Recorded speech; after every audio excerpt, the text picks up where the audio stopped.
आज हम माननीय प्रधानमंत्री नरेंद्र मोदी जी से आपने कल बयान दिए थे जो न्यायालय में लंबित मुकदमे चिंता का कारण है। माननीय प्रधानमंत्री नरेंद्र मोदी जी, हम बिहार से बोल रहे हैं। पटना हाईकोर्ट में 30 याचिकाएं दायर है चुनाव में मतगणना में हेरा फेरी का।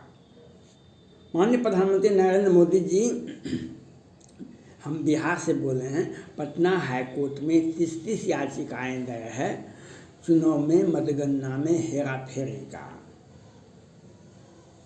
लगभग 2 वर्ष हो गए। लगभग 20 में चुनाव हुआ विधानसभा का, जनवरी फरवरी में याचिकाएं दायर कर दी गई। आज लगभग 2 वर्ष हो गए, सुनवाई शुरू नहीं हुई।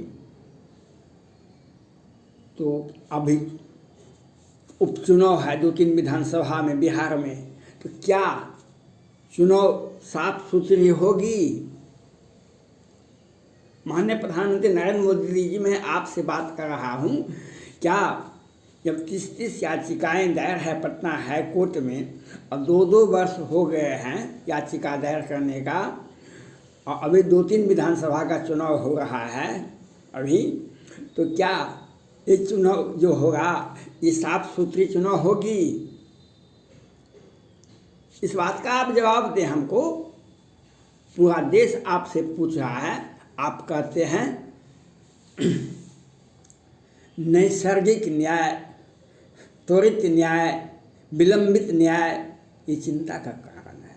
आप ये कहते हैं, आप ये काहे न कहते हैं? मैं आपसे सलाह देता हूँ, आपसे मैं आग्रह करता हूँ,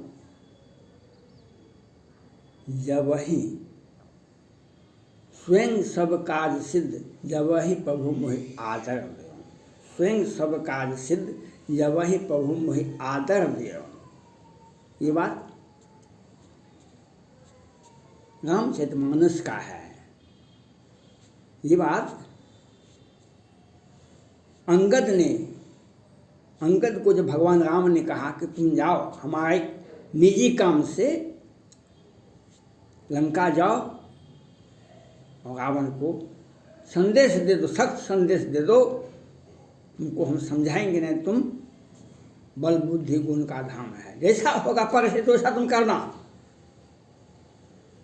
अंगद ने कहा आपने हमको आदर दिया, सब काम तो वैसे हो गया। आप नरेंद्र मोदी जी, आप चाहेंगे त्वरित न्याय, तुरंत मिलेगा।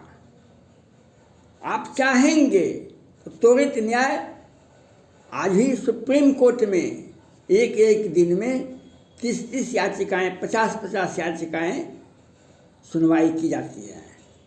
30 केस का, 50 केस का, वह भी 60 वर्ष के लोग सुनवाई करते हैं, 65 वर्ष के लोग सुनवाई करते हैं। ये कोई साधारण बात नहीं है।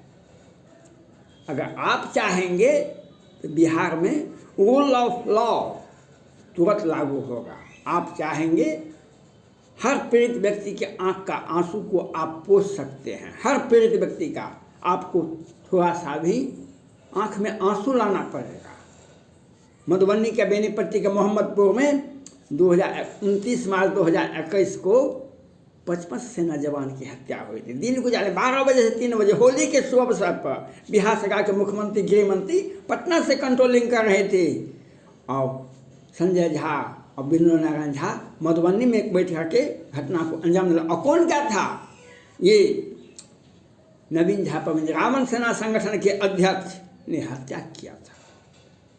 लेकिन न्याय नहीं मिल रहा है, अन्याय मिलेगा भी नहीं, क्योंकि जब सत्ता में बैठे व्यक्ति से उस व्यक्ति के आंख में आंसू नहीं है तो न्याय कैसे मिलेगा? न्याय वैसे मिल जाएगा। न्याय राम जब है दुनिया में, राम है, कृष्ण है, बुद्ध है, ईसा है, मोहम्मद पैगंबर है, तो न्याय मिल जाएगा। लेकिन आपके कार्यकाल में न्याय नहीं मिलेगा, बिहार के मुख्यमंत्री के कार्यकाल में न्याय नहीं मिलेगा, क्योंकि आपके आंख में हमारे प्रति आंसू नहीं है, आपको सद्भावना नहीं है। मर गया किसी का बेटा तो हमको क्या मतलब है, मर गया बेटा किसी का तो हमको क्या मतलब है। अरे भैया किसी का बेटा को बचा लो तो तुम्हारा बेटा ही बचेगा, ये दुनिया का नीति है। राम का अगर आप किसी के बच्चे को गोदी लेते हैं, भगवान आपके बच्चे को भी गोदी लेंगे। लेकिन हम न्यायालय की बात करते हैं। आप अगर आपने कल कहा न्याय आप देंगे, न्याय में विलम्ब हो रहा है, इसको सोचना पड़ेगा। अभी सुप्रीम कोर्ट में 60-65 वर्ष के न्यायाधीश जो वर्तमान मुख्य न्यायाधीश हैं, जो भविष्य में मुख्य न्यायाधीश बनेंगे, ये 65 वर्ष की उम्र के लगभग हैं। वे सुनवाई 50-50 केस का सुनवाई करते। आपको मैं आग्रह करता हूँ, आपको मैं सलाह देता हूँ, पटना हाई कोर्ट में 30-35 न्यायाधीश हैं, 3 सदस्य खंडपीठ बना दीजिए। चक्रधारी शरण सिंह, शाह जी और राकेश कुमार जी। ये राकेश कुमार जी पटना हाई कोर्ट में बड़े, ये वही न्यायाधीश हैं जो सृजन घोटाले के बड़े आरोपी का पर्दाफाश किए थे। सृजन घोटाले के बड़े आरोपी को लोअर कोर्ट, वैकेंट कोर्ट से जमानत मिलती है। इसकी सूचना आपको राष्ट्रपति भवन, प्रधानमंत्री कार्यालय और सुप्रीम कोर्ट को विधिवत दिए थे। लेकिन हम आपको सलाह देते हैं, लेकिन आप हमें पलट कर, हमको कितना तंग क्या आता है, आप लेकिन पलट के देखते नहीं हैं। गीता कहता है अन्ननाश चिंतन तो माँ जन उपास थे शानी भुगताना योग क्षमा। जो व्यक्ति हमारा कृष्ण कहते हैं, भगवान कृष्ण कहते हैं, जो व्यक्ति अन्य चिंताओं को छोड़कर हमारी चिंता करता है, उसकी चिंता मैं स्वयं करता हूँ। लोग, आपका पूरा देश आपका गुणगान कर रहा है, आपको दिशा निर्देश, आपको सलाह दे रहा है, लेकिन आप उसका हाल ही नहीं पूछते हैं। एक न्यायाधीश जी ने आप लोगों को जब सूचना दिए, आप कार्रवाई कहाँ किए? आप कहाँ कार्रवाई किए? जब उनको नहीं किए तो आप हमको क्या कीजिएगा? मैं आपको सलाह देता हूँ, माननीय प्रधानमंत्री नरेंद्र मोदी जी, 3 सदस्यीय खंडपीठ पटना हाईकोर्ट में बना दीजिए। 3 सदस्यीय खंडपीठ, एक शाह जी का, एक चक्रधारी शरण सिंह का, एक राकेश कुमार जी का। एक केस में दे दीजिए, उसमें 5-8 न्यायाधीश हो जाएगा। जो 30 याचिकाएँ सुनवाई हो रहा है, याचिका दायर है, चुनाव में मतगणना में हेरा फेंका, उसके पटना हाई कोर्ट के 5-7 सदस्य खंडपीठ जांच करेंगे। एक दे दीजिए, नीतीश कुमार पर हत्या का मामला दर्ज है, उसकी सुनवाई करेगा 5-7-8 न्यायाधीश।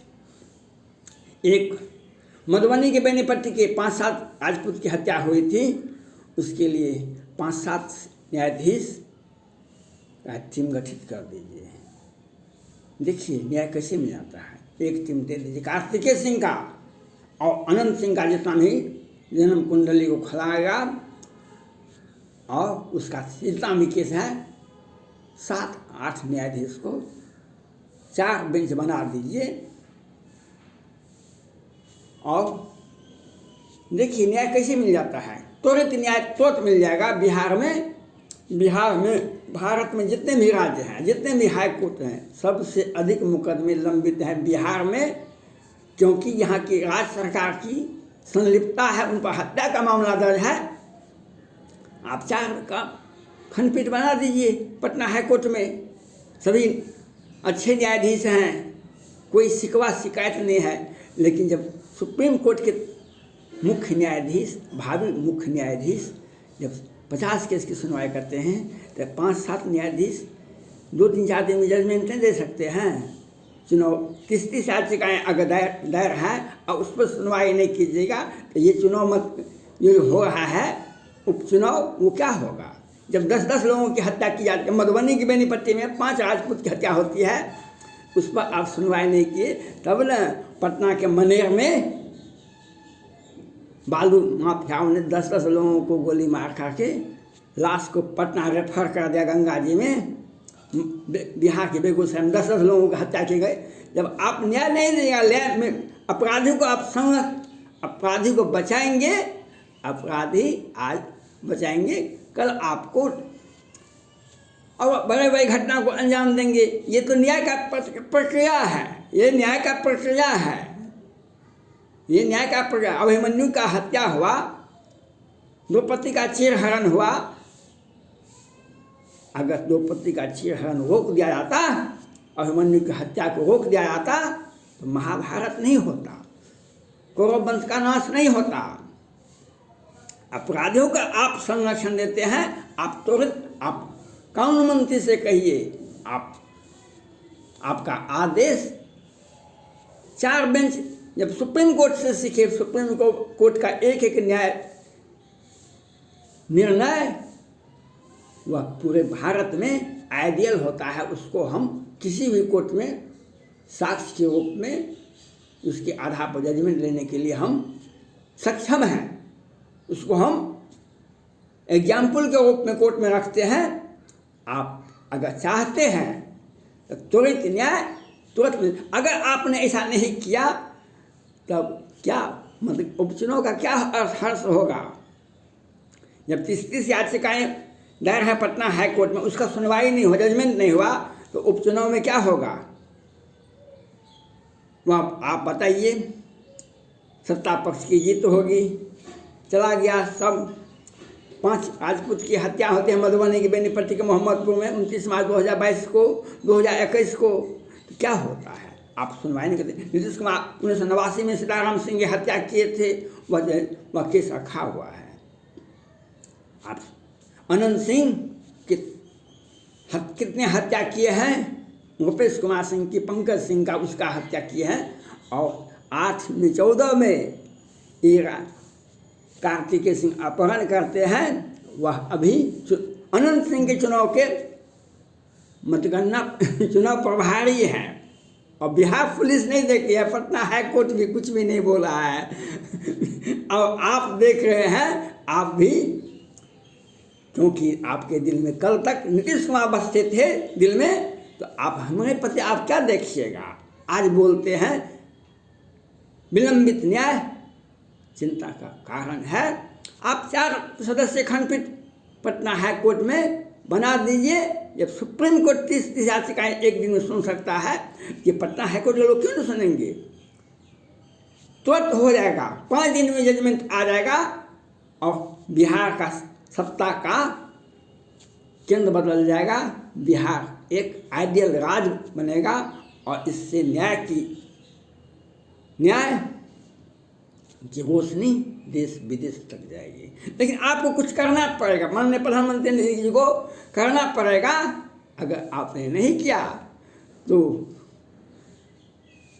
आप के ऊपर है। लेकिन आप हमको नहीं समझा सकते हैं, हम आपको सलाह दे सकते हैं, हम आपको हम कोर्ट को कन्विंस कर सकते हैं, हम आपको कन्विंस कर सकते हैं। और हम आपसे आशा करते हैं, बिहार की जनता की आवाज़ है।